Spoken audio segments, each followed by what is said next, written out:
Unable to keep up with the who, the when, the why, and the how? Well, fear not. It's a little late, but this is last week's news. Now, what's up, guys? How you doing? Welcome back to the channel. Glad you stopped by. And if you're new, hey, grab a seat and stay a while. But do me a couple favors first. Go down and hit that subscribe button. Then go next door, ring that bell, make sure it says all so you know when the next video pops up. Hit that like button, and before you head out, drop a comment. And if you're one of the regulars here, welcome back for another round. I ask that you also hit that like button. And before you leave, drop a comment. YouTube does love the comments. And of course, share the video out on all the socials. Okay, merch store. We got a letter from the Stuttering Foundation guys again for our last campaign. $100 raised, all from you guys. Thank you so much again. So we got our letter from the Stuttering Foundation here, thanking for our contribution. Thanking you guys. And a quick shout out to Dork Wars. Thank you for having me on this past Saturday, along with the co-host of Scarif After Dark. I'm going to leave links to both their channels down below in the description. Check them out. Okay, it's a Monday. You know the drill. We're going to got some stories that you might have missed last week in pop culture. So let's just start right at it right now. First one comes to us from the Hollywood Reporter. And this is a topic that was discussed on the aforementioned Dork Wars show, talking about the viewership decline approval for the Mando Season 3. And from the Hollywood Reporter, the title is Mandalorian Fans Turn on Season 3. Massive Drop in Quality. I'm going to pull up the specific quote here from that article. And this is from fans, a sentiment which has been echoed more and more and more. This is not Mandalorian Season 3. It's Bo-Katan Season 1, featuring Din Djarin and Grogu, who just follow her around, groused a fan. Quote, Din Djarin is a supporting character and Grogu is there for merchandising purposes only, end quote. And also from the direct, we had Mando Season 3 slumps to worst audience approval since its launch. This is further confirmed by the viewership site Rotten Tomatoes, which had Season 2 had an overall audience approval score of 91%. Mandalorian Season 3 has a 50%. Massive drop off. And it's kind of telling when even the trades, who are the professional shields who run cover for the studios, who try to spin it any way they can to make these shows look good, even they can't hide from this anymore. They have to report that something's not right here. And this is what it is, guys. The House of the Mouse, as I said on Saturday, is more focused in making divisive content than unifying content.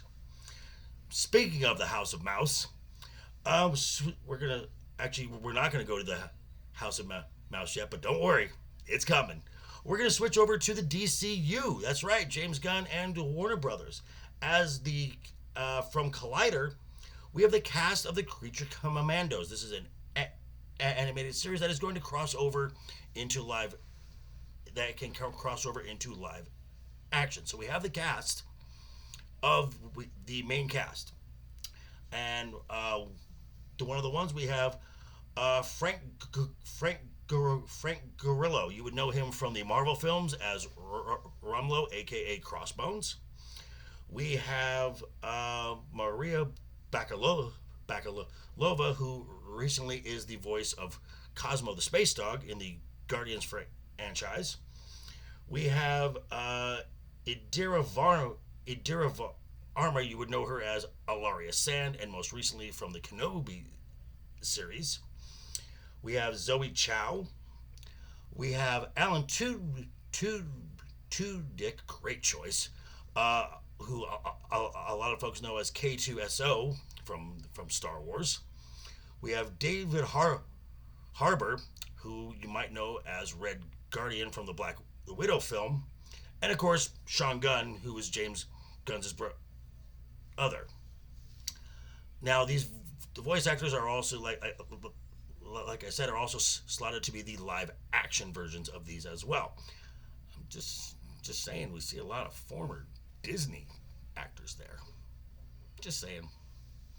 Now, speaking of Disney here it is, and here's a prime example of shill entertainment media from Rolling Stone. That's right, where they say Brie Larson's The Marvels already has MCU fanboys in their feelings, and the little tagline underneath, just say you hate women and leave. Honestly now. I'm going to read a part of that article here as well, where it says, this isn't Larson's first time dealing with man-children for, checks notes, doing her contractually obligated job.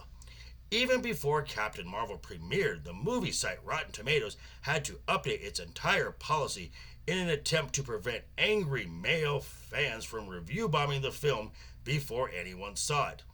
A 2019 review from Rolling Stone also noted that incels were enraged by Larson's press tour, where she pushed for more female inclusion in male-dominated superhero films. Whoa, wow.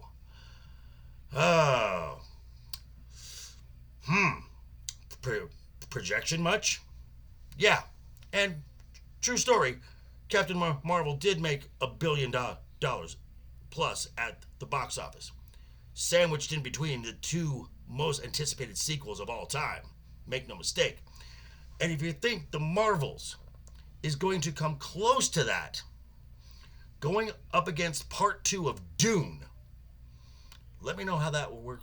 Let me know how that works out for you. And if you want Marvel fans to leave, don't worry, they will. But you don't get to blame them later for not supporting another film. Even Marvel can't buy enough seats to make up for the fan base leaving this film. And finally, coming from bounding into comics, doing the Lord's work, Electronic Arts' new Lord of the Rings game.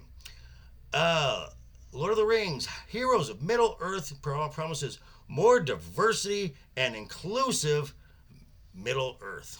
Oh, dear God. So, Bounding into Comics was talking about a press release from Electronic Arts about the upcoming Lord of the Rings game, where we learned a few things. They're going to have race-swapped characters. Ooh. And adding parts into Tolkien's world that were never a part of Tolkien's lore, like a second One Ring. And right on cue, the smartest fandom, that being Tolkien fans, responded with posts with the hashtag respect for Tolkien. Ask Amazon how trying to insult Tolkien fans works out. This is a fandom you don't want to mess with. I'm just saying. And that is some of the stories you might have missed in the last week. That was pop culture. But I want to hear what you think. Let me know down below in the comments. And before you head out, remember, hit that subscribe button, ring that bell if you liked the video, give it a thumbs up. If you didn't like the video, hey, thanks for sticking around this long. I appreciate that. And check me out tonight. I will be over on Legion Talk, 5 p.m. Pacific, 8 p.m. Eastern, going back to the world of Westeros. We're in Game of Thrones Season 3, Episode 3. And on Tuesday, I will be over on Tyler of the Red Beard with the continuation of We Rank stuff. Last week, we ranked animated series. This week, we're continuing that with series from Adult Swim and anime. Promises to be a lot of fun. And again, guys, thank you for stopping by. I really appreciate that. Have a great rest of your week. Always have fun. Hashtag keep talking. And always keep that smile on your face.